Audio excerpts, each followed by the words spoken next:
Hello everyone, my name is Jen and welcome to the Book Refuge and welcome to another weekly wrap up. And boy, I don't even know how long this one is gonna get. I assume it will be quite long because we have so much to go over. And you know, where last week I also read a lot, but they were just so, which meant I didn't have a ton to say about a lot of those books because I had a lot of 3s and 4s. We had some very exciting reads this week, quite a few 5 stars, and some new releases and upcoming releases that I'm very excited for you to get your hands on. So we need to dive in, get through some stuff on the front end. So first, I want to say a huge thank you to the new patrons and channel members that I have, and boy, do we have quite a few. So I really want to thank everyone for stepping up and supporting me here. I know that I've made a point of it that YouTube has really tanked a lot of the ad revenue and support this summer, and there may be reasons why that goes down in the summer just because of, you know, how much advertisers will pay during the summer versus like the fall and winter.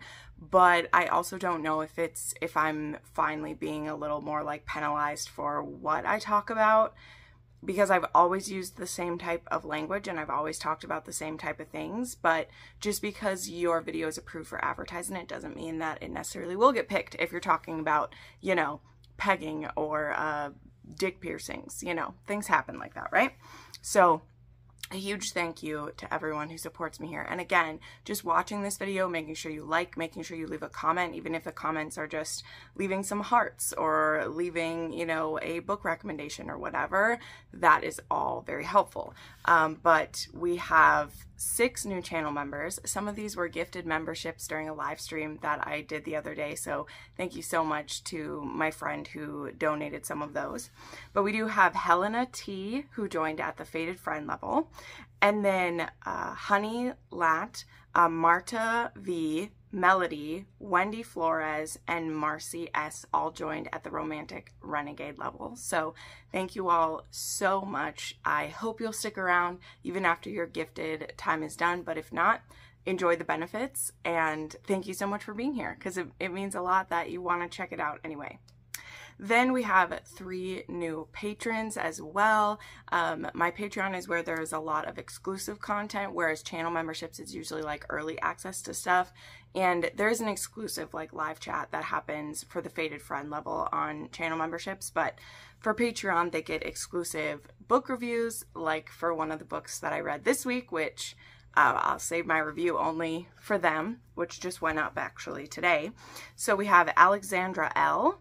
We have someone who just goes by the name of Dreams, and we have Barbara S, and they all joined my Patreon. So thank you all so much. Also, I just want to quickly mention that now through Monday, to celebrate hitting 100 sales on my Etsy, which just, oh, that makes me so happy. Thank you guys so much for supporting my newbie sewing endeavor.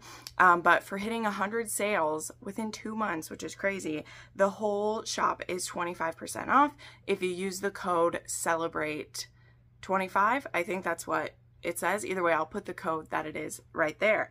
And I did just get a few finished. There will be some more going up as well. I'm just not done with them yet as of filming this, but I may be done with them by the time you see it. But these are a few that are already up. I have some of the princess ones. These fit Kindles and mass market paperbacks. And then I have a few that are just single. Like there's only one of each of these. There's this cute little unicorn pattern. There's a bee. I had some of this previously, but I found just enough fabric to do one more of those. This really pretty gold foil. There is only one of these, and there will be one keychain as well because I made a special custom design for my best friend. I'm not doing custom designs for the Etsy, but it was a gift for her. I asked her what she wanted, and I made her a keychain and a laptop sleeve as a gift for her birthday. But there was enough to make one sleeve that had this gold foiling, so that's listed. And then just a pretty little flower. So those ones are all available. Also, I will have these listing. I still need to figure out how to list the shipping and the like cost of these, but I think I'm gonna make them $5. I think that'll be good enough. I have been working on a stack of bookmarks. These are tough just because, again, my sewing isn't perfect, and so I don't want to charge like much for these just because you can really see the sewing detail on these ones. But these are cute little fabric bookmarks. You can put them in. They do leave just a little bit of a gap, so I know not everyone will like these, but it's not really any thicker than like the wooden bookmarks people would use. And so they're really nice for hardback. So these are in a lot of the patterns that I've had book sleeves in. There's the flowers. I have a couple of the baby Yodas, some of these running horses, unicorns, a few that are just in some solid colors. I have some of the space designs. And I do have a few of the the Throne of Glass characters ones as well. So those will hopefully be listed by the time you guys are seeing this. And they're just kind of supposed to be fun little add-ons to your order. I mean, of course, you can just order one of these and I'll ship it. But, you know, why not stack up and make it worth the shipping cost of these? But hopefully I'll have these listed soon because I've just been making them as I make everything else. But, all right, we're already 6 minutes in. Hopefully I put a nice little time stamp down there for you guys. Because we have, what do we have? We have 4, 5, 6, 7, 8, 9, 10, 11, 12, 13. We have 14 books to talk about, so we did really good this week as well. All right, opening my notes down here, and let's get into this. So the first one we have was actually a free audiobook that I got from Brooke Montgomery. Now, I did Montgomery actually through Lila Junco, which is where I get all the trope cards that I use in photos and stuff like that. Also a lot of the stickers that I have like on my Kindle and stuff. And Brooke Montgomery had commissioned a special trope card from her, and I was like, ooh, what is this? And so I looked her up. Brooke Montgomery also used to be a part of the duo Kennedy Fox, which has since split. I think it was still a pretty amicable split. They just both wanted to write their own books instead of be co-authors anymore. I don't know, maybe there was drama. I don't know. I don't care. It wasn't the type of drama that needs to be blown up if it was. Either way, it was a duet, a writing duo, and now they're separate. Brooke Montgomery is starting a small town like ranch series, and she has the first audiobook for free when you sign up for her newsletter. It was like a 4-hour audiobook called Come With Me, and this one is a secret baby in a small town, and the hero, he had left the small town after he graduated high school to get away from his father. So that's why he leaves. He has an abusive father and he runs, and the girl that he loves, he tries to get her to come with, and she won't because she can't leave her mother behind. But he ghosts because he does not want his father to be able to find him. And he like he never checked in on her because she has said she didn't want to see him anymore if he was leaving. So that ends up kicking him in the butt when 10 years later she does end up finding where he is, goes to see him, tells him that they had a baby. So it's a secret baby, but it's one of those where like she had no way of contacting him until she sees him on a viral video about this ranch. So she sees him in a viral video about this ranch and then immediately makes plans to reach out to him about his daughter. So it's one of those where she gets involved as soon as she can. And then, like, through their little romance, which goes pretty quickly because they still have a lot of feelings for each other and all that good stuff, we get introduced to this ranch and his, like, the people he's working for and with. And, that's how we're going to meet everyone in this series.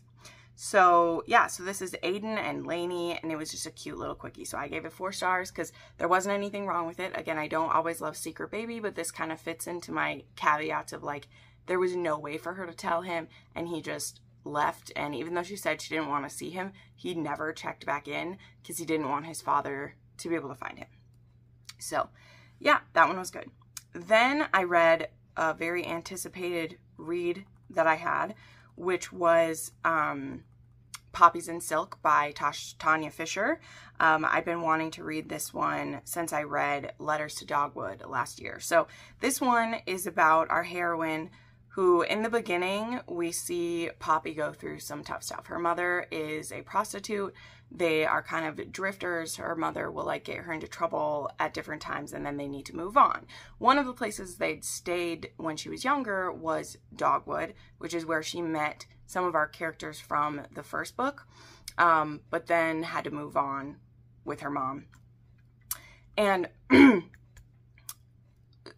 mother kind of is going to like rope her into prostitution as well, and she refuses to be a part of it. And in consequence, because her mother can't deliver her child to these men, she ends up getting killed, and now Poppy is on her own, and she ends up in the charity of this minister and his wife, and also this minister's son.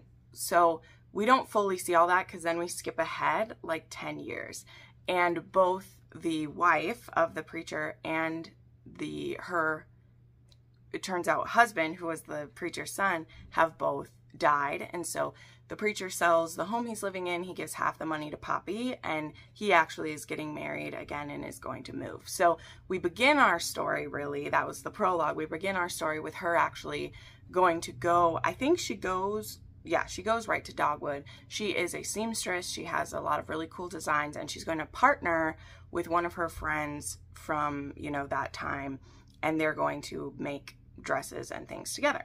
So that's how she ends up in this town. Then we have Soul, who he actually worked for the hero in the first book, and he meets the heroine when he comes to town for some shopping, and they start a flirtation, and they begin this kind of slow burn romance where she's really trying to hide her past. She doesn't want anyone to know, and Soul doesn't give a shit about what her past is. So they begin courting each other. In the midst of all this, there is some sinister disappearances that are happening with women. Some are disappearing from the whorehouse in town, and some are just disappearing and we're not seeing them anymore. So there is a storyline of human trafficking happening in this story as well, which is very serious. But it also felt very timely because I have very much, I mean, I've shared this, I'm really into true crime, and I know it sounds weird if you're not into true crime. When people say they're into true crime, it sounds weird. But those of you who are into true crime and are aware of things going on, this won't be anything new to you. But I appreciated the storyline of this like kidnapping ring that was happening and how we bring it down. It did get very brutal. Like this book, there was a good section of this book that was very tough to read, because you just want everything to be okay for these characters, but there's a lot going on. But I loved it. It brought so many emotions out of me. I'm so impressed by Tanya Fisher and the story that she writes. And there's a good mix of this feeling like a Lorraine Heath historical mixed with a bit of a darker edge, and then having a great amount of romance and steam to it as well. Like Soul and Poppy fall in love very quickly, but it's also like a slow burn at the same time, how it's paced out in this book. So I gave this book 5 stars. It was a 3 on the spice scale, but please be aware of the trigger warnings for death, murder, sex trafficking, and childhood essay. So please be aware of those. All right, then I read an arc of Red Flags by Skye Warren, although this book is now like out. You can get it. It's going to be the first book in the Cirque des Mirrors duet trilogy. Not sure how many are going to be in this actually.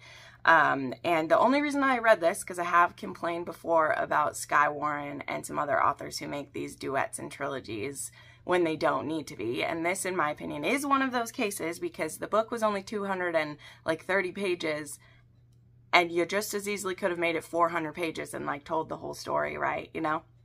But for 2 reasons I read this. One, I liked the blurb that this was about a circus because I'd heard Skye Warren talking about it at Book Bonanza. She talked that her next book was about the owner of a circus and this woman who is from an abusive family and decides to run away with the circus when they have this crazy chemistry with each other. And also because I knew ahead of time this time that there would be a duet or a trilogy. I know I have complained about that recently, but it's always when an author lies to me about it or hides the truth that there's going to be more than one book. Again, I knew this was going to have a cliffhanger. I knew there was going to be another one, and it is coming, I think, only like next month, or it's either September or October that's coming. So even though I still think it was unnecessary for it to be split, I was prepared for it to be split. Therefore, my anger is negated a lot. Does that make sense? Just be open and honest. Okay, we're not ranting on that. because she did that. So yeah, so this is exactly like what I said in the blurb. She ends up joining the circus as one of their like mediums. She pretends to be a fortune teller or whatever, and her and the hero have this crazy chemistry with each other. But it also didn't make a ton of sense why. The reason it makes sense why she runs away is because of the family she's in. Her mother's in a tough spot. Her father's horrible. But the people of this circus don't love that she's coming along with, that she's a townie that gets swept up in it, which is ridiculous to me because it's funny, most of the people that are a part of this circus were a townie at some point who then joined in. That's what a lot of this circus is about. But they do cause her a lot of drama, and there was a crazy cliffhanger. But again, I knew it was coming, and I don't have to wait too long. So I will read the second half, and we'll see how I feel about it as a whole. But I've only read one other book that had a circus in it, which was Ringmaster. That's a book I absolutely love. 5 stars by Brianna Hale. And again, Skye Warren intrigued me at Book Bonanza when she chatted about it. So I decided to give it a go. And it wasn't horrible. I did rate it 4 stars because it was an arc. You guys know I usually round up a little bit with that. It was more of a 3.5, but I gave it a 4, and we'll stick with that. All right. Next, an author that I have quite high hopes for, or high expectations of, is Jess Wisecup. And I read the arc of Feathers from the Sky. She has officially said now this book will be coming on August 25th. So this coming Friday, it's coming out. I was so excited to get an arc of this. And this is a vampire/vampire hunter romance. You know, she's saying, you know, if you love Vampire Diaries, if you love Klaus and Caroline vibes, you may enjoy this a lot. I would say I wouldn't quite call it Klaus and Caroline, although the hero does give Klaus vibes at certain times. We can say that. We can roll with it.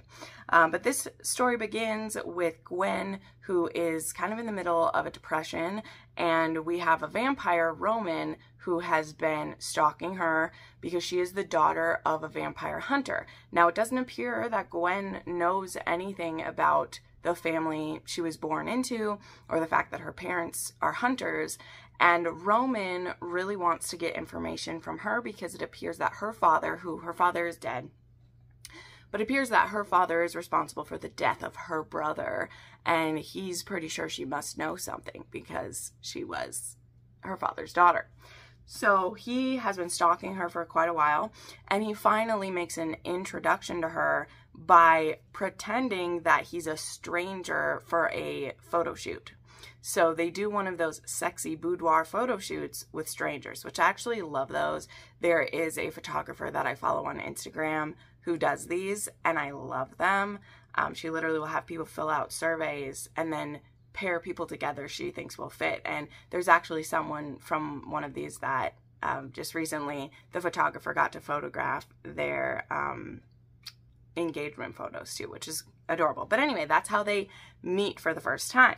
But eventually things escalate, and Roman is on a ticking clock because he has his father, who's kind of the head of vampires in that area, and he doesn't care about finding out what happened to the brother. He just wants this woman dead because she is kind of the last of a line of hunters, and he doesn't care what information she has to share. He just wants her gone.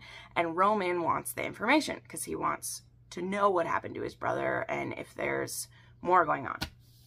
But when things start to like spill over and he no longer can keep it a secret, he ends up having to take her captive. And in this vampire lore, if you have like given your blood to someone, they have to like, they're subservient to you. You can use like influence on them. And so he's able to like influence her and force her to do what he wants. So he takes her captive and is trying to force her to share information, which it doesn't appear that she has. So we end up in one of those scenarios where she's being held captive by him. And at the same time, though, he's falling for her because he'd been stalking her for so long. He has like big feels for her, but he's been stalking her. And now, again, he has some feelings for her, but yet he's supposed to get this information from her and then kill her. Of course, that's not going to happen. Now, I don't want to explain too much more of this, even though to say that this one has a lot of reveals and like dramatic things by the end, you know, I don't feel like that's a spoiler. It's going to have some of those, but I don't think you're quite prepared for it. So This one has a cliffhanger. Again, I knew that. This is going to be a duet. There's only going to be one other part, and it's coming next year. So I know some people might not want to read this because there's going to be a second half. But, I mean, I really encourage you to. Not only because it will support Jess, but also because sometimes it's good to have anticipation for things. And the reveals of this book, I really want people to get. I don't want them to be spoiled for you. Because I was taking a lot of notes, right? I mean, Jess, I consider her a friend in a lot of aspects. I've interviewed her. I've loved watching how her writing has evolved, even from Between Wrath and Mercy, which I loved so much. Like, I loved that book. But her writing has improved so much. And the things that she's juggling, the lore, the background, the secrets, it becomes clear by the end of this how many things Jess was juggling to make these reveals effective, okay? Because again, I was taking some notes and I was being really quiet in her Discord. She has a Discord for the ARC readers. I was being really quiet because there were some things not adding up. And I didn't know if they were on purpose. You know how it is. There's just certain things popping up and you're like, oh, I can ignore that. Or, oh, the inconsistency, no big deal. Because this wasn't a beta read, so it's not like I'm going to give her info of things for her to change, right? I'm just reviewing this book. But there were these things popping up that I was like, oh, this isn't consistent. I don't like it. I was getting uncomfortable. And then all the reveals happen in the very end of this. And a lot of these inconsistencies I was tracking, you're supposed to. Funny enough, I did finally explode about one thing in her art group. I was like, what the fuck is happening right here? I don't like this. And Jess just had to be like, yeah, that's rough, isn't it? And, you know, literally like a chapter later, some more things started to fall into place. And then, again, I finished it, and the reveals that happened, for me, explain these inconsistencies because they were supposed to be. So that's as vague and as specific as I want to be about this because I don't want to ruin anything. This one isn't torturously long like some of the other, you know what I mean, okay? Between Wrath and Mercy and Between Despair and Hope, they were very long books. This one isn't as torturously long, and I was fully engaged. It was very sexy. I explained it as it has some of those Cressley Cole vibes where you do not know how these two characters can fall in love because they are so opposed. He's keeping her captive. He's using her for blood. He's sharing her with some people.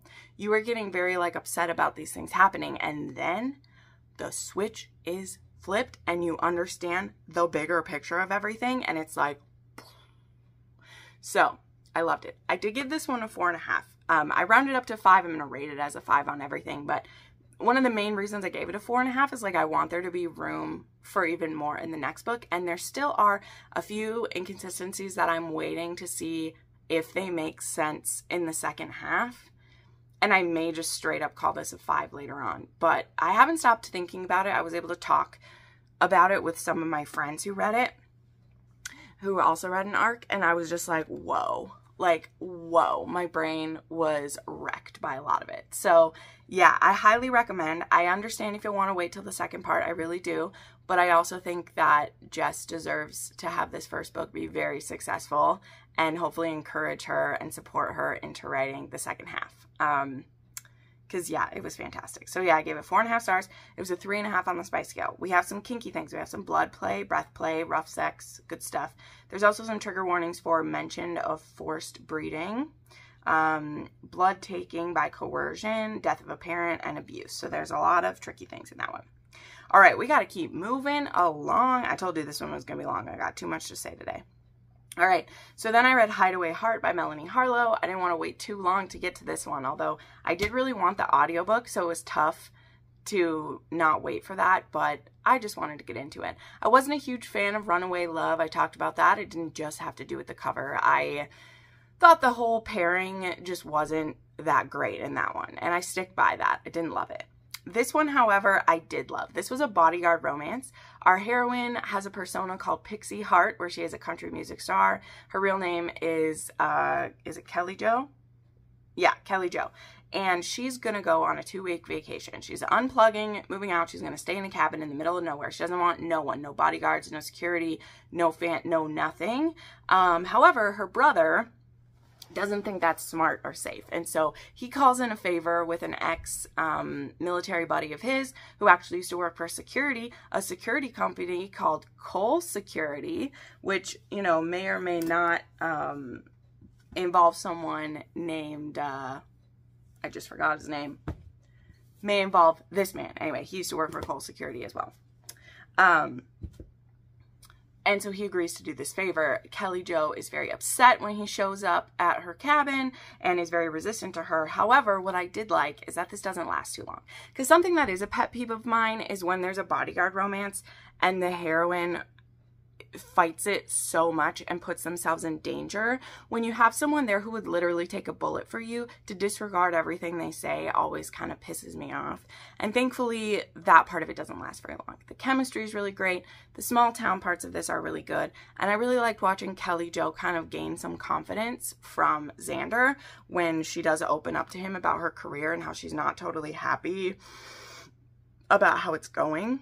I really appreciate how their relationship evolved. So this one was perfectly pleasant to me.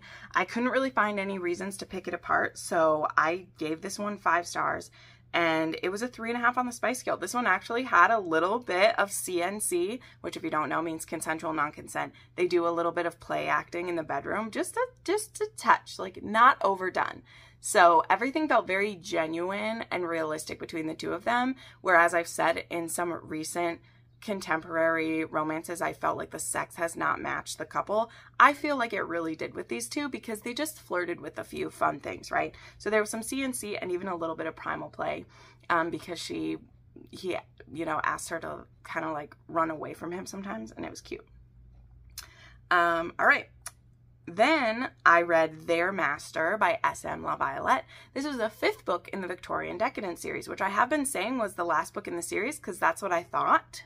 But it turns out she has at least one more planned, which there might even be more. She says in her author's note at the end that these books are really her outlet to just kind of try all the crazy things she wants to.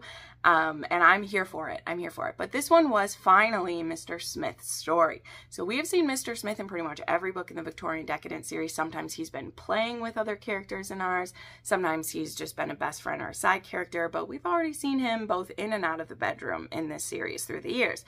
And this is finally his romance. So he is definitely a philanderer. He enjoys men, women, both at the same time, multiples of them. But he never sticks around long. He is a sadist and a masochist. He enjoys being beaten and doing the beating, and he has just, he's gotten around, all right? He's gotten around.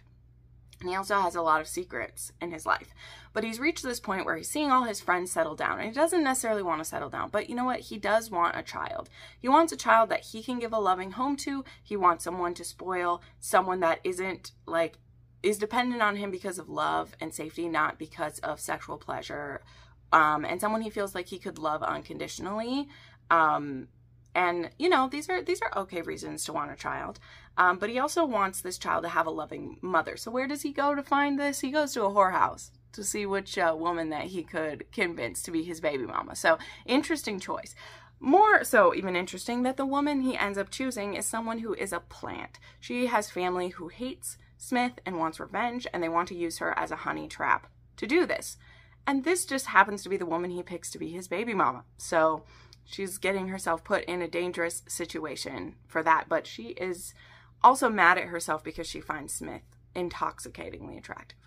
Now, this is a menage romance. And our third, you know, wheel to the tricycle here, our third part of the triangle is Luke, who is a long-term servant of Smith. And a lot of the servants in Smith's household are men. A lot of them are bisexual or gay or don't even fully commit to one or another. But Luke has been kind of a favorite pet of Smith through the years. And so he also has, you know, a relationship going with him. And then once we move Moira into the household, you know, she and Luke are also have a crazy attraction to, because he's actually her, like, her maid who takes care of her as well. So there's a lot. And Luke actually enjoys humiliation and degradation. So sometimes when he sees Smith with Moira, it just gets him hot anyway, because he enjoys that. So there's a lot of kinky levels going in this. This is also very dark because there is a plot that Moira is a part of for them to like torture and kill Smith. Meanwhile, she is being like bred by him. So this one has breeding in it. He's purposely trying to get her pregnant, and he knows that like she signed up to be his baby mama, but she's also trying not to get pregnant at the same time. Although he doesn't really let her get away with that, because he will breed her and then stay in bed with her for 8 hours so she can't like get out and try to stop it. Who knows? Anyway, this was kinky. It was hot. It was gut-wrenching. All these books are so angsty, but I love this series, and I love how SM La Violette walked us through this. And I loved watching Smith be broken down a bit more. He will probably always still like to play with other people, but by the end of this, they're in a relationship that all three of them really love and appreciate together. So I gave this one 5 stars. It's a 4.5 on the spice scale. It has BDSM, pain play, breeding, humiliation, and switching. When Luke becomes the master in the bedroom, because they'll like switch sometimes. Oh my gosh. Luke is always a very like pleasing and like wants to please his master and mistress, but he also likes to be in charge sometimes, and it is hot when it happens. And then there are trigger warnings for abusive parents, mistreatment of sex workers sometimes, and what you could consider cheating sometimes. So just be aware of that. The sexuality is very fluid in these books, and monogamy is not a main focus in this one specifically. That's not the case in like all the books in the series, but in this one it is. All right, keeping it moving, I read, for one of my patrons, I read Honey from the Lion by Jackie Nicole. So Jackie North, why do I want to keep saying Jackie Nicole? I read Jacqueline Nicole last month, that's why. Jackie North, this is an MM time travel romance that takes place in, are we in Montana or Wyoming? I don't know. But basically, in the present day, we have Lori, who goes to a vacation at Farthingdale Dude Ranch. So he's going to live on a dude ranch for a week. And he ends up time traveling to 1891 and gets stuck in a small cabin with John, who is I don't know what his job is, but he does something for the railroad. But he basically gets locked in this home with John for the winter. And they slowly fall in love. There's not too much else to say about this. The time travel aspect is very weak. It's very weak how it happens. They seem to just be able to do it whenever they want. I don't really understand. But the relationship between John and Lori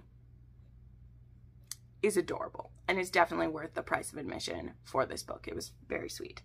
And it also has the aspects of survival, forced proximity, only one bed. It has all of those aspects in it, which are lovely. So I gave this one 4 stars. It was a 2 on the spice scale. Then I read or listened to a Lisa Kleypas. I did Somewhere I'll Find You. So this is the first one in the Capitol Theater duet, which is only one of like 6 books I haven't read by Lisa Kleypas yet. I'm running out of them. But this one is about Julia and sorry, this one is about Julia and Damon, and they were actually married to each other when they were children. She was 4 and he was 7, and their families married them together, and they've basically ignored this their whole life. However, Damon has been trying to find Julia because he wants to officially like end this, make sure it's not legal, make sure all that's done, because he wants to get married and, you know, continue the family. Now, the thing is, the reason that this marriage happened when they were so young is that Damon's family was like destitute and they needed a rich family, and so that's why this happened. And her dowry, which was bestowed upon the family, helped get them out of the brink of like poverty. Like they were going to be an impoverished are they a duke or earl? I don't know what he is. Whatever he is, he was an earl or a marquis, I can't remember, doesn't matter. But he has made good with that money as an adult. And so there's also a bit of like he wants to like repay her family and cut it and move on. Well, Julia has actually been disowned by her father because she's an actress. And so she works at the Capitol Theater, and she works for Logan Scott, who is the owner and also an actor there as well. And she is his like main ingenue, and they aren't in love. They're friends. Logan Scott, very buttoned up, very, you know, mercurial, doesn't want any, he doesn't believe in love. He's one of those. But he sees the talent in Julia, and he's made her his star, and she's very well paid, and she loves it. But her family has disowned her because acting is not a respectable job for who she is. But then she runs across Damon at a party, and you know, she knows who he is by his name, but she's going by a stage name, and so he doesn't know, but he's really intrigued by this woman. He wants to make her his mistress, and then when it comes out who she really is, he's like, oh my god, this is my wife, like what the hell. And then things get very messy for these two. So this was not my favorite Klépez. I feel like it spent so much on the drama, pun intended, of the relationship, and I just didn't really feel what I wanted to feel from this, what I sometimes feel from newer Lisa Klépez stories, but it was okay. And I definitely do want to read, the second book is Logan's book, and I actually own that one, and I plan to read that one very soon, because I need to know who's going to bring Logan to his knees for sure. But I gave Somewhere I'll Find You 3 stars, and it was a 2 on the spice scale. Then I listened to The Duke's Shotgun Wedding by Stacey Reed. The book's by Stacey Reed, even though this one is pretty small. This one was just a novella. This is the first in the Calden series, because these are worth a lot of points, and I own quite a few of these, and the audiobooks are also on Anyplay. So this one is the first in the series, and it has Jocelyn and Sebastian. And Jocelyn actually goes to confront the Duke of Claydon and tries to force him to have her marry his brother. Well, what she doesn't know is his brother has already like married someone else, which I think the next book is about that marriage or whatever. But she holds a gun to Sebastian and is going to try to force it. And then she's like, well, if I can't marry your brother, you have to marry me. And he's like, okay, because he's been needing to get married anyway, and he thinks this feisty she-devil will be the perfect match for him anyway. So he kind of shocks her by giving in to her demands and making her his duchess. And I won't say anything else because it's a pretty freaking short book as it is. But yeah, it was only like 100 pages and it was pretty cute. So I gave it 4 stars, and it was a 1.5 on the spice scale. Next, I read One and Only by Karla Sorensen. This is the first book in a new like spin-off series. It spins off from the last series she had, which I haven't read any of those ones. But yeah. So this one was a marriage of convenience between Beckett and Greer. Beckett has a daughter who he wants to stay with him for longer periods of time. And his, I can't remember if it's just his, I don't think they were ex-husband and wife. They were just ex, like, baby mama, who he has a good relationship. But she is getting married and going to be moving with her husband for a short amount of time to a different country. And because they don't want to uproot their daughter, they want to see if, you know, he'll be able to stay with her. But she doesn't feel super great about him, you know, being single and doing this, because since he's a football player, he'll be gone so much. And then also we have Greer, who her brother is on the same football team as Beckett, and she wants to get married soon, and she's actually interviewing guys to be her fake husband because her father is dying. He has cancer and they're no longer treating it. And we don't see the death of that in this book, but we do see him getting sicker, so we assume that will happen eventually.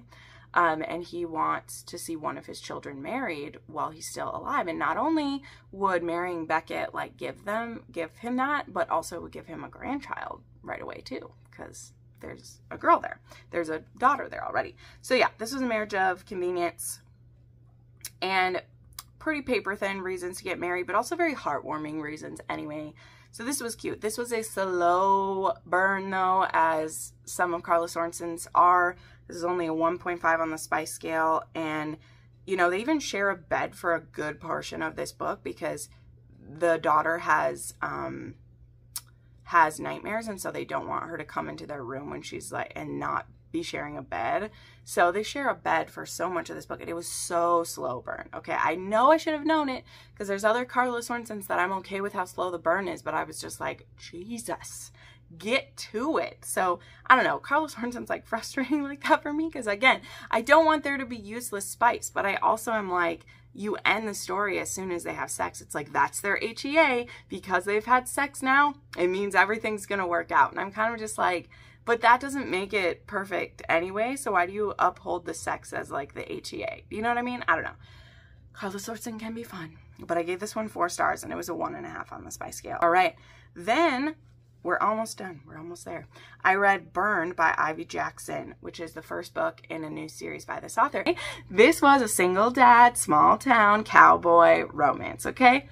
Did we not just ding a bunch of Jenn's boxes? So I was very excited to give this one a go. It also has Andrew on the cover. It doesn't just every fucking book in a small town romance have Andrew on the cover lately. It just does, okay? It does. 2 books from this week alone had an Andrew on it. And I think 3 books I read this month, because there's another one that had him on it. Anyway, so this one, our heroine is Poppy. Had another Poppy this week as well. And she is going to be working at a pet sanctuary on this ranch. I believe she is a vet tech. I need to read back to see through, but either way, she gets hired to do this job.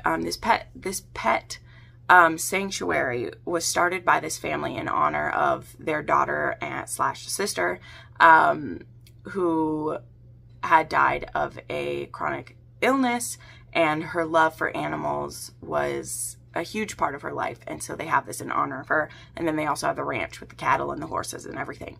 And so Poppy gets hired to do this. Poppy and Rhett get off to a rough start right away. He's very demanding and rude. He throws her over his shoulder very much in the beginning of this. So they have a very antagonistic relationship that very quickly turns to spicy, turns to more. This is one that the pacing moves pretty quickly with this one. But I also just really liked their banter. I liked the kids in this. There's a time when she, you know, kind of a lot of people on the ranch take turns helping with the kids. He has 2 young children, as well as him being the foreman of the ranch. His parents are still around, but they're like retired. The mother still will like cook for everybody on the ranch, but the dad is retired and, you know, is trying to take his time so he stays healthy and everything. And I love that. I love that the parents are still around and everything. And yeah, so there wasn't anything over the top special with this, but I had a fun time, and I'm looking forward to reading Untamed, which will be coming out soon as well. And yeah, I think it was a good old time. And if you enjoy, you know, some of Elsie Silver, or you enjoyed that Come With Me one by Brooke Montgomery, I think this is a book that will easily fit into, you know, everybody's repertoire if you're willing to give it a go and forget about the Dana Ainsley name and just enjoy this Ivy Jackson, okay? And I'm happy that she picked a new name for it, because this is going to be her contemporary small town stuff, which is great. I gave it 4 stars, and it was a 3.5 on the spice scale. There was some ropes and spanking, a little bit of dirty talk, and even a little bit of breeding kink that happened in this one, which was delightful. Then I have Terms and Conditions by Lauren Asher. This was the Patreon exclusive read for August, so I will not be telling you my thoughts and feelings about it here. You can join my Patreon at the Swooning For You level or above to get access to that review. I'm sure I'll eventually talk about it on the channel. That's what I do after it's been exclusive to patrons for a while, then I'll talk about it. Yeah, I read it, and I have some thoughts about it. And the video is about 20 minutes long of me getting into those. But there we go. I read it. It was interesting. We'll go with that. All right. Then I read Coach by Devney Perry. This was another single dad sports romance. Yes, it was a pattern this month.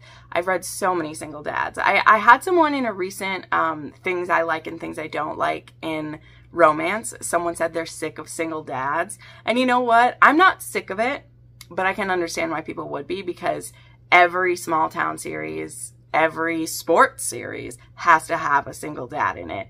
And I'm kind of like, you know, that's a trope that is really beautiful. Like, I love single parents. I do. It's in my top tropes ever. But there are other ways to tell a romance. You know, there's that. But anyway, this one is, we have Ford, who is getting a job as a coach at his alma mater. He had played professional football, and then he had an injury, so now he is coaching. He has a daughter who's 9 years old, who he has with his ex-wife, who had gotten pregnant when he was in college. Now, he had a best friend named Millie, who things ended pretty abruptly because when he decided to marry the woman who was having his baby, he was like, I can't be friends with Millie, because he had been wanting something with Millie and then found out that his recently ex-girlfriend was pregnant. So he's like, I can't be around Millie because I'm going to want her and I need to focus on my new wife. So he basically just completely cut her from his life. So she has watched his progress through the NFL. She has cheered for him behind the scenes. But now she's actually one of the like assistant athletic directors at this college, which they both went to, right? And now he's the coach there. And she is just like, I cannot get involved. I cannot be like close with this. I need to keep my distance from him. And it doesn't last very long, because once Ford finds out she's still around, he's no longer connected with his leech of an ex-wife. He wants to give it a go with Millie. So they end up having kind of a secret relationship, but it's also like a workplace romance and a sports romance too. It was just okay. There was nothing super overly dramatic about it, but it also didn't have anything super special at the same time. So I gave this one 4 stars, and it was a 2.5 on the spice scale. And then finally, I finished reading An Earl to Remember by Stacey Reid. This one comes out on Tuesday, so I wanted to get through this book. This is the next book in her Unforgettable Love series, which means it's connected loosely with Matter of Temptation. You actually see Simon and his wife like show up in this one at different times. But An Earl to Remember is based on like the movie Overboard, so it definitely has some parts of that in it. But our hero is throwing a yacht party. The heroine is actually the chef on this yacht party, and she needs to make money for her and her sisters, who are almost destitute, basically. But she ends up in a misunderstanding where he thinks she's a woman who's coming to have an orgy with him and some other girls, and he kisses her. Even though it should have been like obvious that she was bringing the food in the room and wasn't one of the people for the orgy. But things happen. He ends up getting overboard. She had gotten fired after that misunderstanding and was sent off the boat.